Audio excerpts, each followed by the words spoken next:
awful, terrible trend of mass violence in this country. I yield back the floor. Mr. President. The senator from Missouri.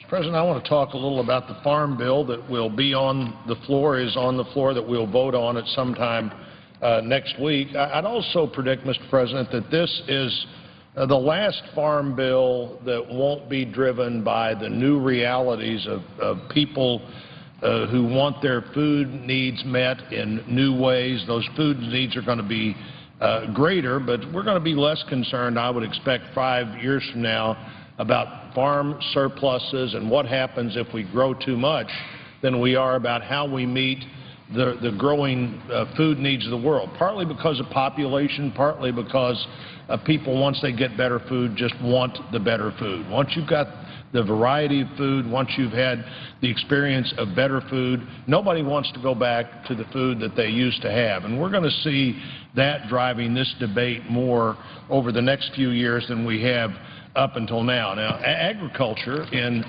many states, including my state of Missouri, is the #1 industry in the state. 16% of our workforce is directly involved in agriculture.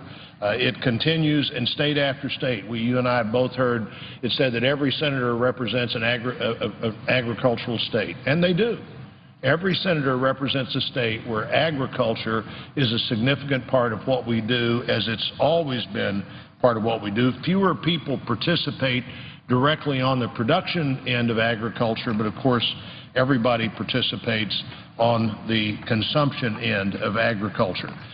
In America, agriculture directly supports 16 million jobs just involved in how we grow and process what we have. Farm families in Missouri, farm families nationwide work each and every day to feed the country, and more are focused on what it takes to also feed the world. For 2 years now, we've been in a temporary farm bill, and in some cases the assistance that government has given and will give again with the passage of this bill hasn't even been there for the last 2 years. When I talk in a few minutes about livestock disaster, that program went away in 2011 as we were facing some of the most difficult times in a long time. The drought has been worse in many states than any time since the 1950s.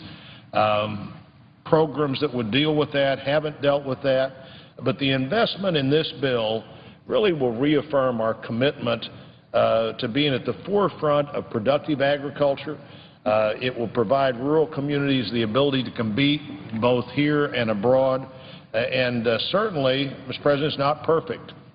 I think while it may not be the best possible bill, I'd say, as I said 2 years ago when I voted for that interim bill, it's the best bill possible right now. And as we all know, the leaders on the Agricultural Committee in the House and the Senate have spent a long time trying to bring this bill together, and if it was easy, they would have done it quicker. They didn't come back earlier than everybody else did after the recent break because they wanted to be back early. They came back because that discussion had not brought itself to a final bill yet. But this is the bill, and it does some good things. It provides a certainty and a safety net for farm families. There are very few farm families at some point in the productive cycle of a year don't have to go to the banker and say, we need to borrow some money to make something possible in this planning year that we couldn't do without borrowed money, and here's how we're going to pay it back. Well, here's how we're going to pay it back is a whole lot better if you say, and here's the safety net. Here's what happens if things that we don't expect to go wrong go wrong. Here's what happens if we have to actually use the crop insurance, and here's how we'll pledge to you that we'll, of course, have crop insurance when you make this loan. So this bill provides that and gives you a 5-year place to look. I mean, my mom and dad were dairy farmers. I have some sense of understanding how farm families work and think, and knowing how you can look at the rules and regulations 5 years in advance is a whole lot better than looking 5 months in advance or 2 years in advance. And we've gone through a period where farm families haven't known for a long time now what the long-term government commitment to agriculture is, and when we pass this bill, we're going to have that longer commitment for the first time in a while. This supports our export opportunities. It finds ways that allow us to get more easily into markets that the people in those countries want us to be in, because what we produce is something that they need, they want, they know they'd like to have it. USA stamped on a truck, on a bin, on a container is a seal of approval all over the world. This expands bioenergy production, not for the bioenergy things that are out there already in a proven way, but expanding bioenergy in places we know it needs to be expanded. This is the bill that we invest in rural communities in.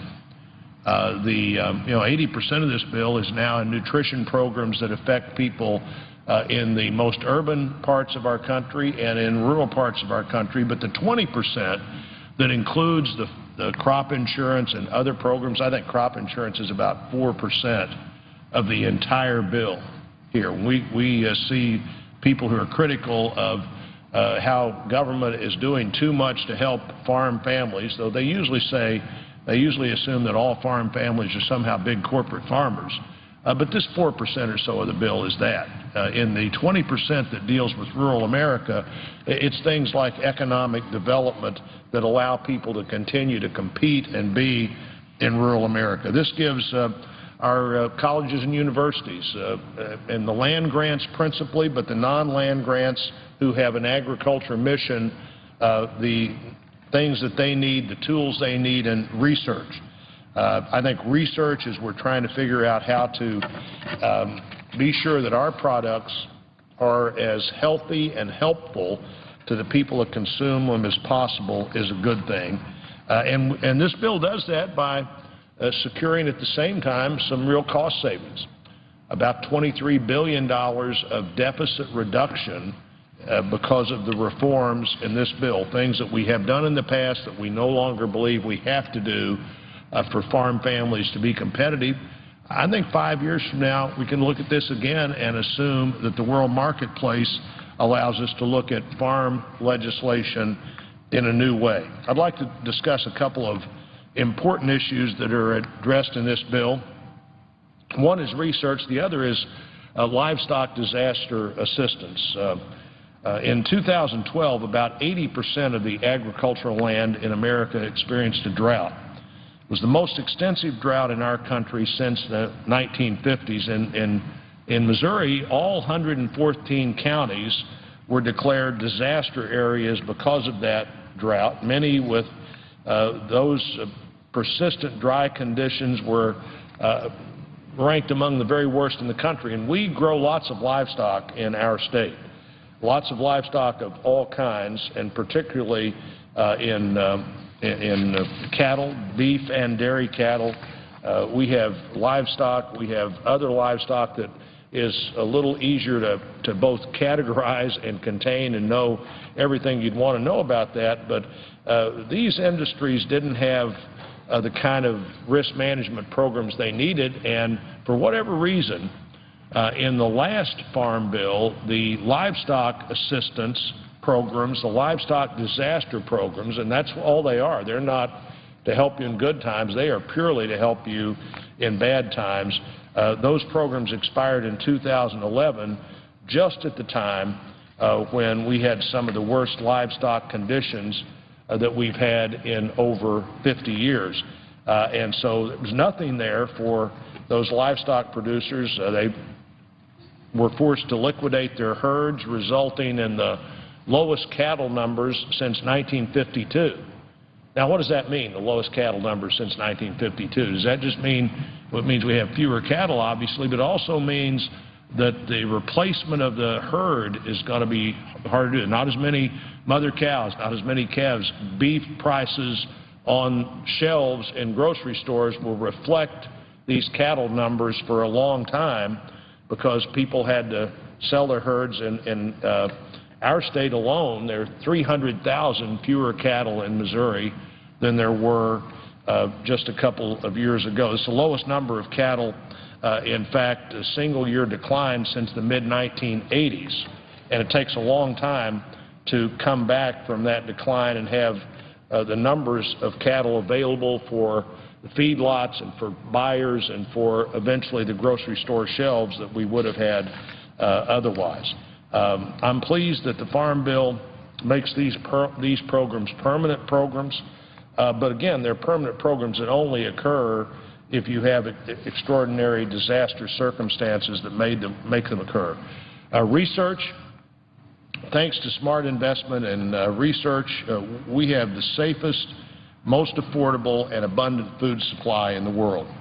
Smart investment in research, this goes back to, this is not a new commitment by the federal government, it goes back to 1862 when President Lincoln signed the bill that created the Department of Agriculture. One of the principal purposes for the Department of Agriculture was research that could be shared so that every farmer or every state or every community didn't have to do their own research, but research would be shared by the Department of Agriculture, encouraged by the Department of Agriculture, done in a way that it met the needs of the whole country, and research continues to produce great results. In 1940, one farmer fed 19 people.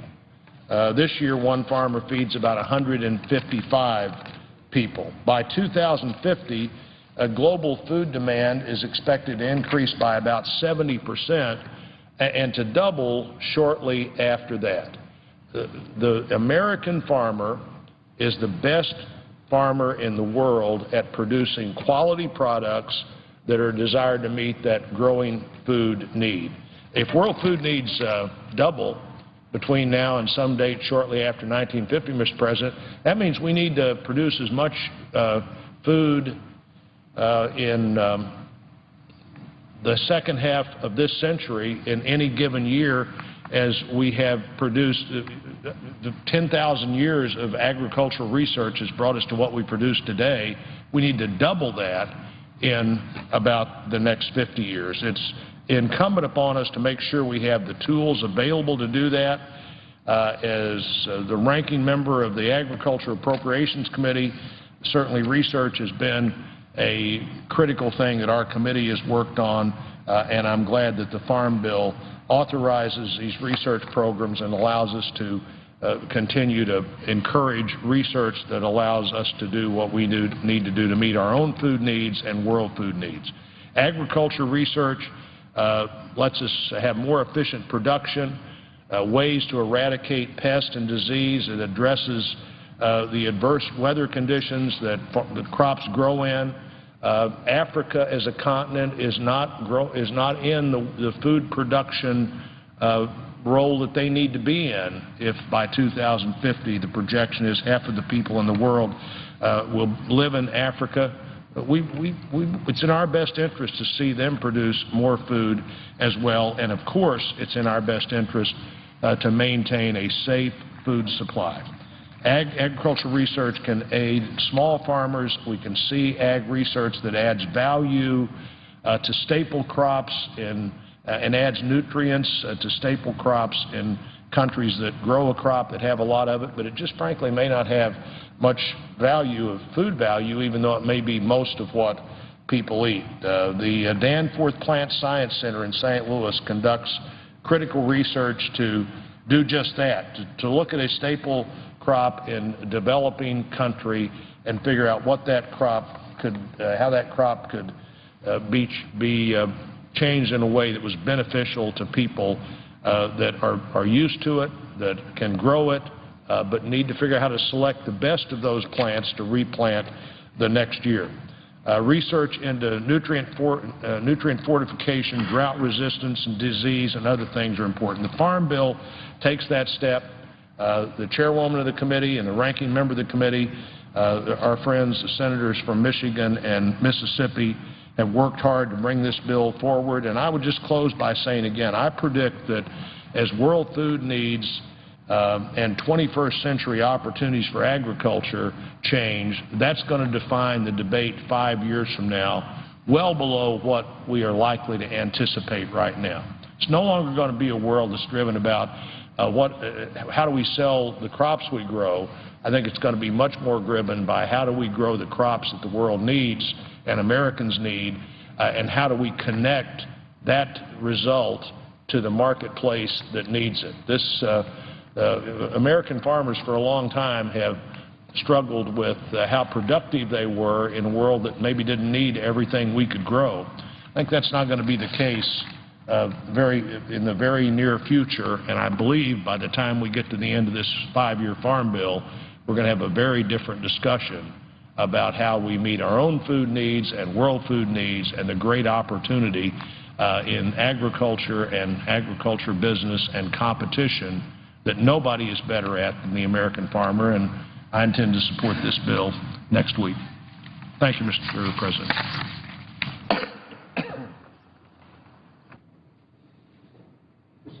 Senator from Arizona. Ask unanimous consent to address the Senate as if in morning business. Without objection.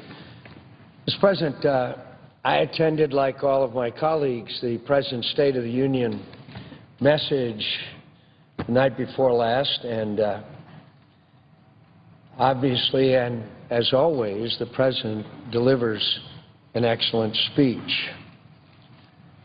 I must say that in the years that I have attended the President's State of the Union message, I have never seen a message on national security and foreign policy as disconnected from reality as the President's speech was. Obviously, it had minor importance by the amount of time was taken in the speech, but what was most interesting was that the President portrayed a Middle East in particular that has little relation to the reality today and the ongoing tragedies and deaths and sacrifice because of a failure of American leadership. Interesting polling data today, the Pew Research poll today, that indicates, says, quote, more now see failure than success in Iraq and Afghanistan. Little partisan gap in views of whether U.S. has reached goals. Goes on to say, after more than a decade of war in Iraq and Afghanistan, the public does not think the United States has achieved its goals in either country. About half of Americans say the U.S. has mostly failed to achieve its goals in Afghanistan, while 38% say it has mostly succeeded. Opinions about the U.S. war in Iraq are virtually the same. 52% say the United States has mostly failed in reaching its goals there, while 37% say it has mostly succeeded. In both cases, evaluations of the wars have turned more negative in recent years. In November 2011, as the U.S. was completing its military withdrawal from Iraq, a majority thought the U.S. had achieved its goals there. So the American people, despite the rhetoric from the administration, some of it incredibly bizarre, has figured out that after many years of sacrifice, expenditure of American blood and treasure, that we have looking and staring failure in the face. I'd like to quote from the President's speech night before last, and I quote on Iraq. The President said, when I took office, nearly 180,000 troops were serving in Iraq and Afghanistan. Today, all our troops are out of Iraq. Yes, that is a correct statement.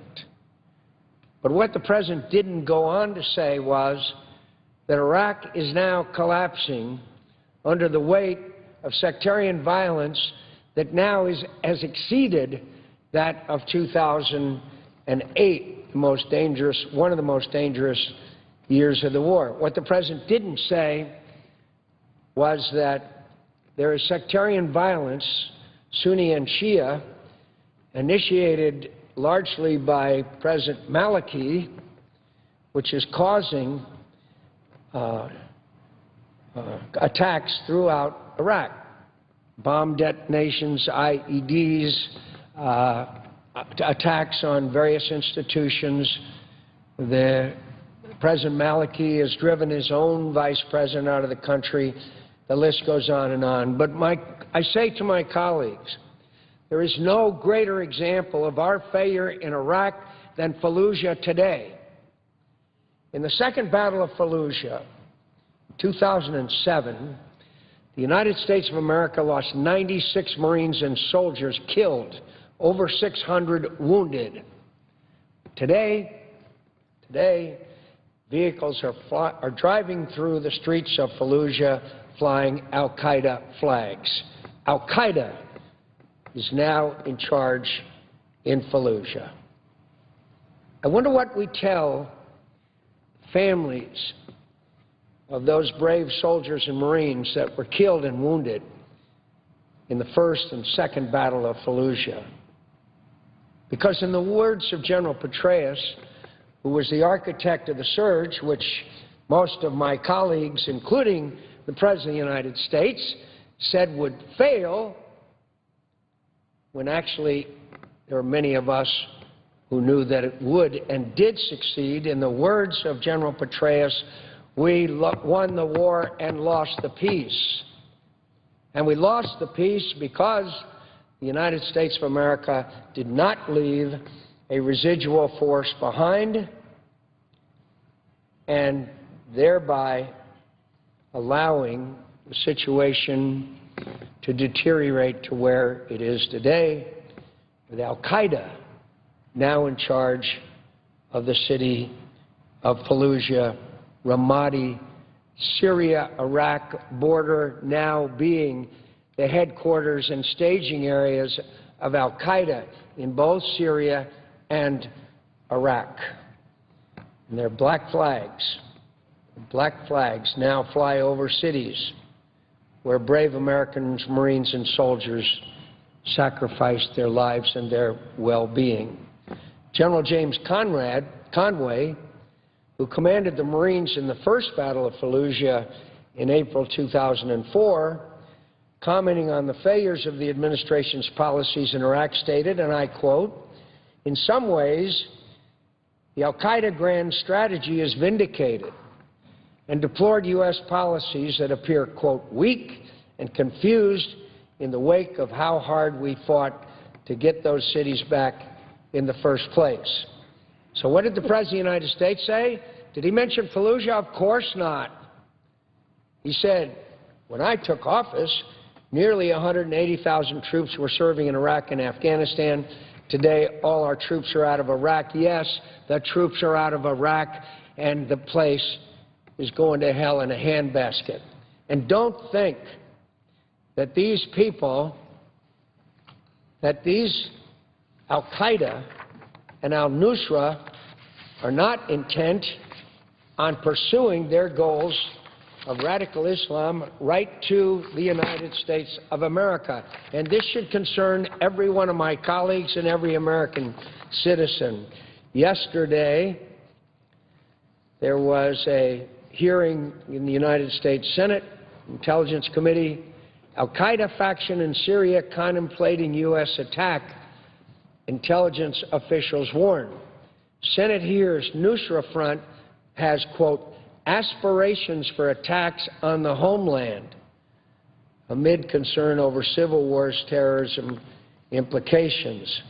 Intelligence officials have claimed that a faction linked to al-Qaeda in Syria has a desire to launch a domestic attack on the U.S., an assertion that underscored the growing importance of the Syrian civil war to global terrorism. The Nusra Front, one of the jihadist factions in Syria that aligns itself with al-Qaeda, quote, does have aspirations for attack on the homeland.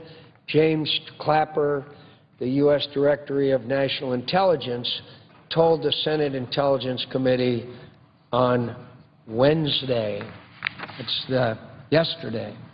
So now we know that with al-Nusra, al-Qaeda, and other radical Islamist organizations, which, by the way, are attracting young men from all over the world, including Europe, is now one that is contemplating attacks on the United States of America. I want to again mention General Conway, who I happen to have known. He commanded the Marines during the First Battle of Fallujah in 2004. We fought and died taking those cities, Conway said Wednesday at the Heritage Foundation. Conway became the Marine Corps Commandant before retiring as a four-star general. A blunt-talking officer who rarely seeks the spotlight, Conway described his reaction to recent events in stark terms during brief remarks. It causes Iraqi and U.S. policies to look a little weak and confused in the wake of how hard we fought to get those cities back in the first place, Conway said. Frustrations. In some ways, the al-Qaeda grand strategy is vindicated, Conway said, referring to the organization's desire to wait out American forces. Why did they wait out American forces? They waited out American forces because as soon as President Obama took office, he announced we were leaving. He didn't announce a strategy for success. He didn't say we have to reach certain goals before we leave. He told everybody we were leaving. Now it's very clear when we look at electoral history that his vote against the resolution concerning military action in Iraq was one of the factors that led him to the presidency. But for him to stand before the American people and say, when I took office, nearly 180,000 troops were serving in Iraq and Afghanistan. Today, all our troops out of Iraq is at best a very incomplete depiction of what has happened since all of those troops are out of Iraq. Finally, General Conway said, those who lost people, those wounded, I think, are now stripped of a coping mechanism, Conway said. If you have a young Marine or soldier sitting with his legs missing, he could at least previously say, well, what we did was the right thing. Iraq is better for it, and we won. I'm not sure that same individual sitting in that chair is thinking those things these days. That's truly sad. And I have talked to and heard from so many of these brave young Americans who feel exactly as General Conway described. They don't know and they don't understand after the enormous sacrifices that they made that somehow now the black al-Qaeda flags are flying over Fallujah. On Afghanistan, the President said more than 60,000 of our troops have already come home from Afghanistan. With Afghan forces now in the lead for their own security, our troops have moved to a support role. After 2014, we will support a unified Afghanistan as it takes responsibility for its own future. If the Afghan government signs a security agreement that we have negotiated, a small force of Americans could remain in Afghanistan with NATO allies to carry out two narrow missions, training and assisting Afghan forces in counterterrorism operations to pursue any remnants of al-Qaeda.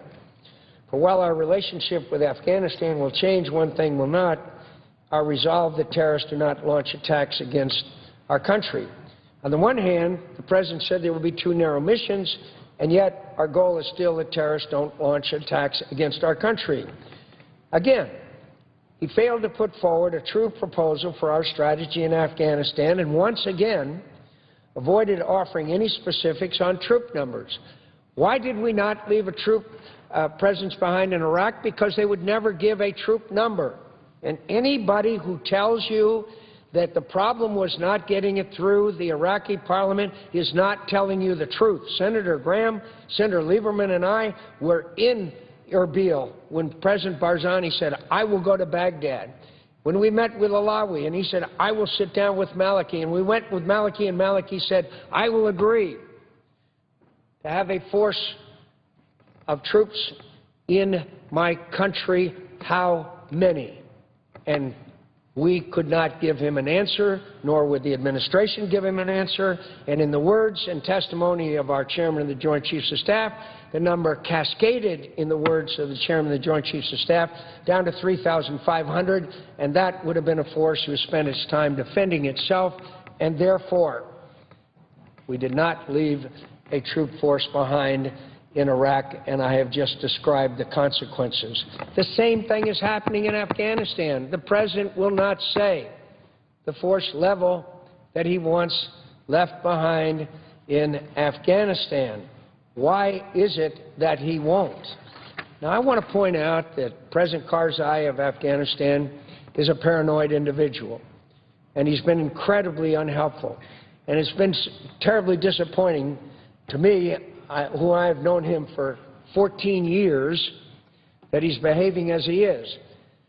But President Karzai's paranoia is somewhat understandable when he does not know whether the United States will remain, and he doesn't know whether he can count on the United States, and he knows that he has to stay in the neighborhood and accommodate for the likelihood now that the United States leaves completely. So his paranoia, to some degree, is much more understandable.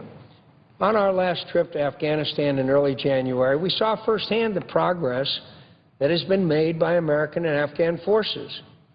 And such progress is a true testament to the positive impact that our troops have had and the long-term benefits of our partnership with the Afghan people. The Afghan people, though, and military will need our continued support. If we pull out, if we see the Iraq movie again, you will see the same thing happen in Afghanistan that is now happening in Iraq. And it doesn't take a lot of smarts to know that. So now we turn to Syria. On Syria, quote, in Syria we'll support the opposition that rejects the agenda of terrorist networks. What does that mean? Despite promise after promise, the administration has refused to provide aid to the moderate opposition forces in Syria who are committed. My friends, it was 2 years ago when the President of the United States said, it's not a matter of whether Bashar Assad will leave office, it's a matter of when. It was over 2 years ago at the Senate Armed Services Committee that then Secretary of Defense Panetta and the Chairman of the Joint Chiefs of Staff said in answer to my question, said, sir, it is inevitable that Bashar Assad will leave office. Does anybody believe that now? So our failure to help the Free Syrian Army over time was negated and overwhelmed by the presence of 5,000 Hezbollah sent in by the Iranians, the Iranian Revolutionary Guard, plane load after plane load of weapons that now land at the Damascus airport from Russia, while they're loaded onto Russian-built helicopters and barrel bombs, which are explosives packed with all kinds of nuts and bolts and other metal, are dropped out of those helicopters on men, women, and children. But not to worry, because the chemical weapons are leaving, apparently, according to the President, because he said American diplomacy backed by the threat of force is why Syria's chemical weapons are being eliminated, and we will continue to work with the international community to usher in the future the Syrian people deserve, a future free of dictator, terror, and fear. The chemical weapons he's hailing is a success. How much has been accomplished? The Syrian government has delivered less than 5% of its deadliest chemical weapons agents to international authorities so far. L.A. Times story, I quote, Syria unlikely to meet deadline on its deadliest chemical agents. President Bashar Assad's government has delivered less than 5% of its deadliest chemical weapons agents. The deadline is next week. So even this claim about chemical weapons being removed does not bear scrutiny. But far more important, I say, is that if we got rid of the chemical weapons that Bashar Assad had, that would not change the equation on the ground. I am sure that a Syrian mother cannot differentiate very well if their child is killed by a chemical weapon or a barrel bomb or is starved to death, as 120,000 men, women, and children have met that fate. It's unbelievable. And now we are watching a charade to take place in Geneva, and that, of course, is turned into farce. And anybody that believes that Bashar Assad is going to willingly leave office when he is winning the battle on the ground obviously has no idea of the nature of Bashar Assad. So, again, the slaughter goes on, and one of the huge aspects of this happens to be the fact that it is no longer a civil war.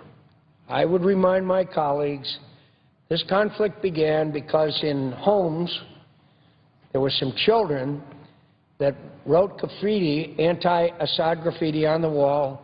They were rounded up by Assad's police. They were tortured and beaten. And that began an Arab Spring in Syria. And that spread throughout the country and now has spread throughout the region. As I just said, Iraq-Syria border is now al-Qaeda, is now controlled by them. The Iranians are all in with 5,000 Hezbollah. Lebanon is destabilized. Jordan is overwhelmed by refugees. Turkey even is under strain. 100 and some thousand refugees are even in Kurdistan. And it has turned into a regional conflict, and one which sooner or later will finally erupt into a major conflict which is going to affect the United States of America. The President of the United States may want to leave the Middle East alone, but I can assure my colleagues the Middle East will not leave America alone.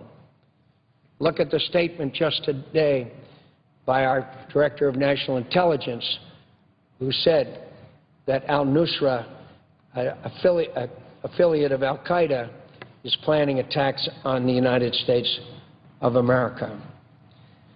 And the President said, finally, let's remember that our leadership is defined not just by our defense against threats, but by the enormous opportunities to do good and promote understandings around the globe.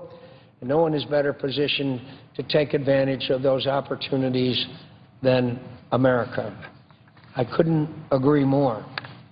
But when the United States is viewed by the world, particularly the Middle East, as weak, withdrawing, no longer involved, or trying to disengage, then I'm not sure that we can have the effects that the President outlined in his State of the Union speech. I think it's very clear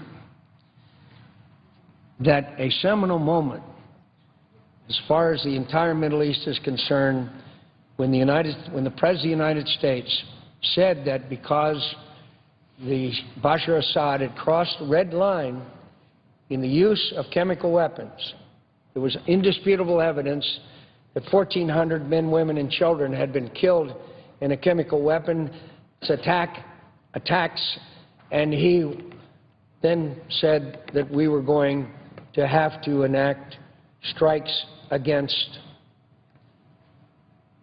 Bashar Assad in Syria. A few days later, our Secretary of State, in one of the more incredible statements that I've ever heard, said, yeah, but the strike will be, quote, unbelievably small. I'm not making that up. He said the strike would be, quote, unbelievably small. That must have really frightened the Syrians when he heard that any military strikes would be, quote, unbelievably small. And then the President of the United States, without informing our allies, specifically the Saudis, according to published reports, took a 45-minute walk with his chief of staff and then decided that he would go to the Congress of the United States for permission or for ratification of any attack he might make. And obviously, that wasn't going to happen. Now, I say to my colleagues, I travel a lot in the Middle East. And I can tell you, and I would even name names, but not on the record, that at that moment, our allies lost confidence, they lost belief in the United States of America, and we are watching countries in the region openly stating, for example, the Saudi Arabians refusing a seat on the National Security Council of the United Nations. They have openly stated, and it's published everywhere, that they no longer believe in the United States of America.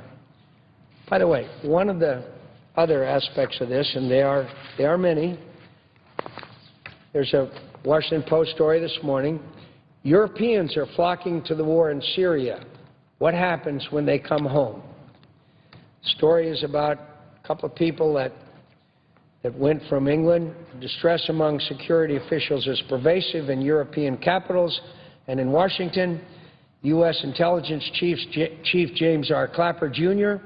told a congressional panel Wednesday that the Syria war had attracted about 7,000 foreign fighters from as many as 50 nations, that at least one of the main jihadist groups in Syria aspires to carry out an attack in the United States. But Europe is a far closer and more accessible target.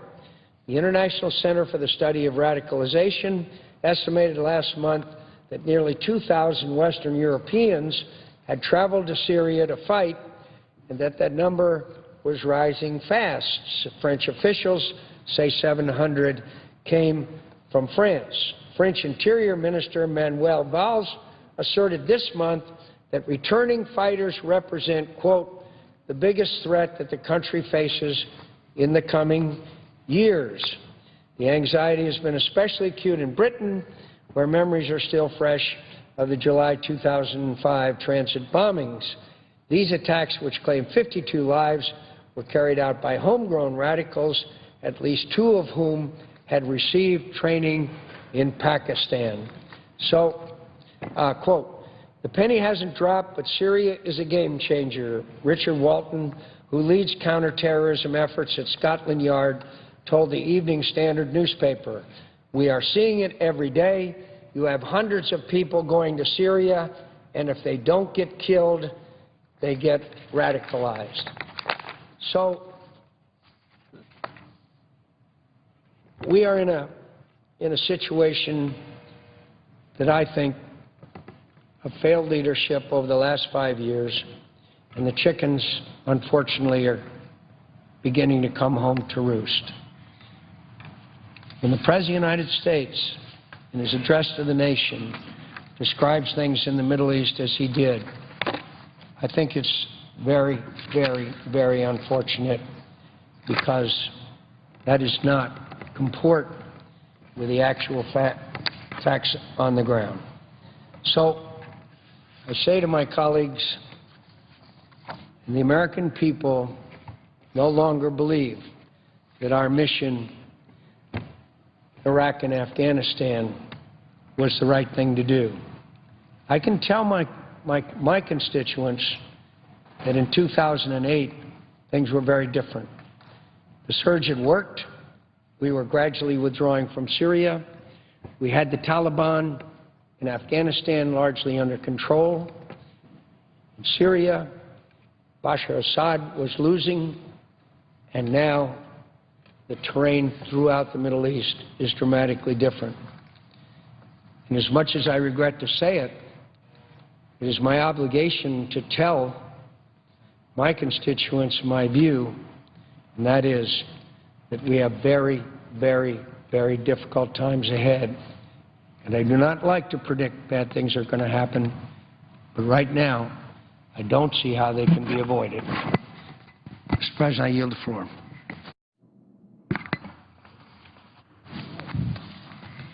Yes, Mr. President. The senator from North Dakota. Thank you so much, and thank you for this opportunity to talk about the #1 priority for any senator from North Dakota, and that is the passage of a 5-year farm bill. When I was campaigning across North Dakota, I reminded the constituents of my state that in spite of this wonderful energy renaissance that we have going on in North Dakota, over 90% of all the land in my state is engaged in production agriculture. It makes this farm bill so critically important to the economy of not only my state, but the economy of this country. 16 million jobs depend in this country on the passage of a farm bill that provides producers with sustainable and risk management opportunities that make their farm work sustainable and make their continuation in production agriculture economically possible. And so it is a good week. It's a good week for North Dakotans. Today we passed the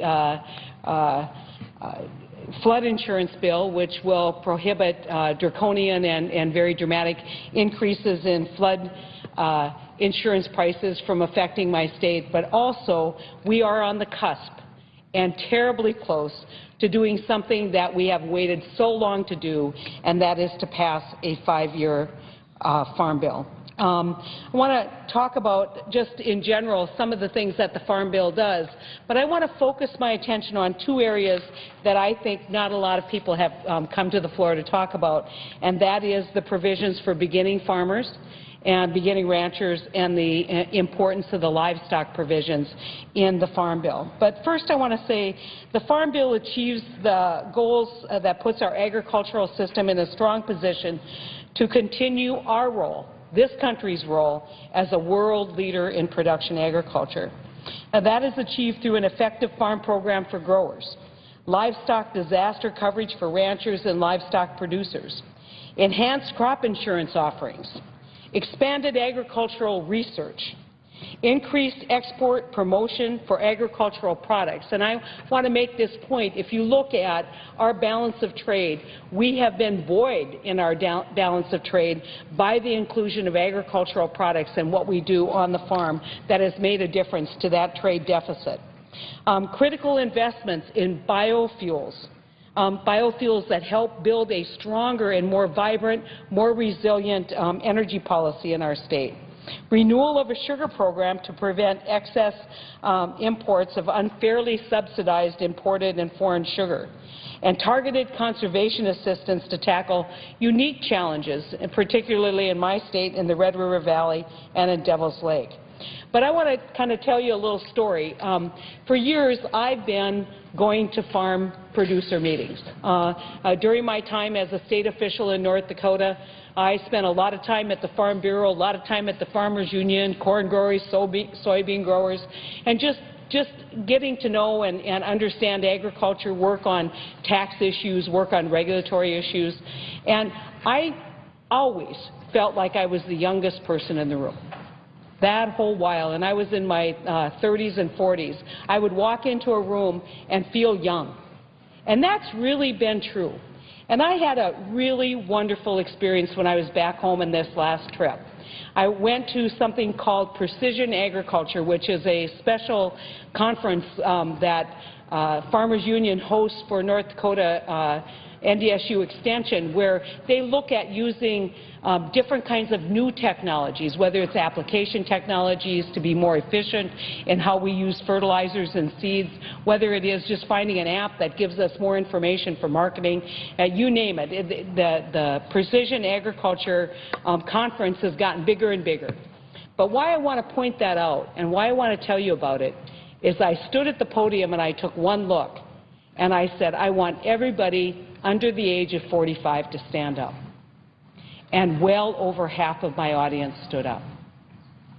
That has never before happened in the 30 years that I've been involved in public policy in North Dakota. Young farmers are coming back to the farm. Young farmers are engaging at levels of, with technological developments and techniques that heretofore were not available and really weren't trusted maybe by an older generation. And so now we have this new generation of producers who are going to do one of the most important things that we do in this country, which is feed our people and literally feed the world. And they're willing to do that. They're willing to risk. They make incredible investments on the farm, whether it's land prices or whether it's equipment prices or whether it's just betting the entire farm that you're not going to get hailed out. And this farm bill is critical first and foremost to making sure that that risk is mitigated by a crop insurance program that works for those young farmers. But I want to outline just very briefly what those beginning farmer programs and beginning rancher programs are in this farm bill. Now, I want to tell you, according to that, and this is changing, according to the Department of Agriculture's most recent census, the average age of American farmers is 57 years old, and a quarter of American farmers are over the age of 65. Now, I can tell you in North Dakota that dynamic is changing, as I've just outlined to you. But the 2014 Farm Bill makes critical investments to ensure that this next generation of farmers has an opportunity to enter the field by overcoming the high capital constraints and low production histories that make those early years the most difficult. The program continues and funds the Beginning Farmer and Rancher Development Program, which develops and offers education, training, outreach, and mentoring programs to ensure the success of the next generation of farmers. The bill expands eligibility to include military veterans who wish to begin a career in agriculture. The 2008 Farm Bill had $75 million for this program with 5 years mandatory. The 2014 bill ups that amount to $100 million, recognizing those needs that we have to create that next generation of producers. The 2014 Farm Bill prioritizes beginning farmers across USDA programs.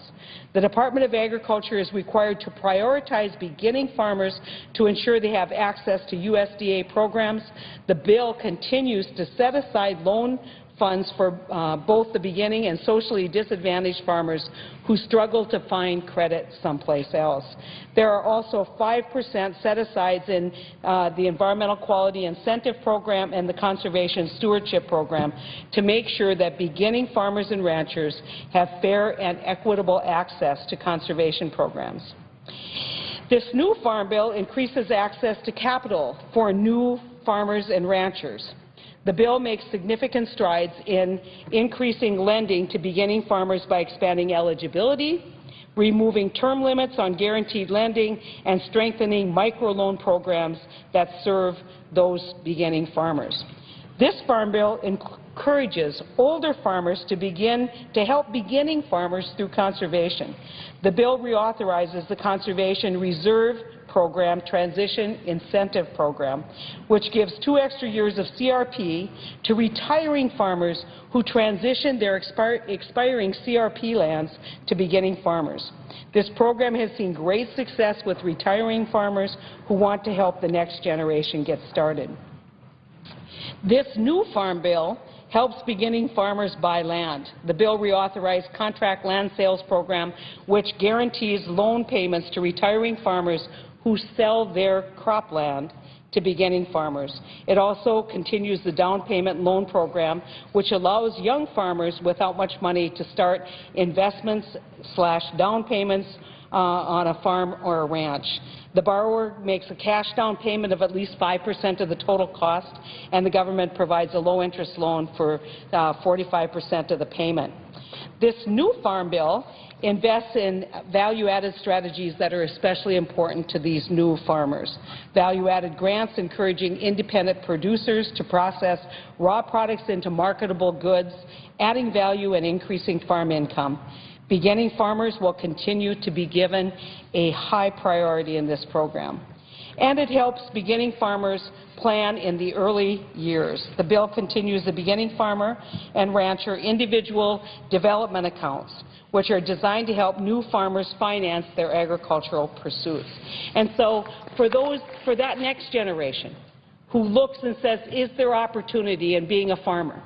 Or do all farmers have to not own the land and work there, but can they own the land and continue our rich and strong tradition of family farming? I think the answer is yes. This is a farm program that offers them that opportunity, that says, yes, the United States and its people are willing to invest in your future. Finally, I want to talk about the importance of the livestock provisions, and I would be a little remiss. Livestock production is hugely important to North Dakota. Are we the largest livestock producer in the United States of America? That would not be true. But for my ranchers out west, this is a critical, important program. This is a program that says to the ranchers, we recognize that not everybody who's engaged in production agriculture is engaged in producing crops or specialty crops, and that those of you who herd cattle and those of you who work cattle and work as hard as any group of people I know, that you deserve some attention in this Farm Bill. And if there ever was an example of where we needed to do something more for our beginning ranchers, I can tell you the early snowstorm of 2013 is it, where people literally lost their entire herd. And for those of you who maybe don't have a lot of expertise, understand this: one cow is not interchangeable. That many of these families over the years, through genetics and through selective breeding, have in fact built the herd that's unique to their ranch, and they lost it all. And when they turned to us and said, what is there to help us? Because if you get hailed out and you have crop insurance, there's help. If you have a major disaster and can't plant, there's help. But what's there for us? We had to say nothing because we hadn't done a farm bill on a timely basis. And there was no help for those farmers. Well, I can tell you that this farm bill is retroactive. It's going to help those farmers who not only experience loss in the future, but have experienced loss since October of 2011. And we are on our way to making fulfilling the commitment that all of us made who came to the floor in October and talked about that terrible storm. The 2014 Farm Bill includes exactly the type of pro-rancher policies I wanted Washington to produce. Not only does the bill include important livestock disaster programs, the bill also continues the widely popular and beneficial program called Country of Origin Labeling, or COOL policy, that's been fought for years by ranching families in North Dakota. Additionally, the Farm Bill allows USDA in future years to move forward with livestock competition rules to provide transparent pricing for cow-calf operators in my state and elsewhere. And finally, the Farm Bill provides targeted conservation and research programs for the support of cattle, pork, and poultry industry so that they can better assess the challenges facing livestock production. Now, I get a lot of questions, even in my state, about why should anyone support the farm program? Aren't things pretty good out there on the farm? And I will tell you, over 4 million acres in North Dakota alone could not be planted this last crop season because of high water. 4 million. That means the difference between a family farmer staying in business and not staying in business. But importantly for all of America, that means, again, we have a crop production system that feeds our country. But I tell people, let's think about things from a standpoint of value added. What does that mean? It means that new wealth doesn't come when you go to the retail store and buy a shirt or a new coat. That's not new wealth. You're just taking money that's been generated someplace else and circulating it in the economy. New wealth is created particularly in extractive industries like oil and gas, like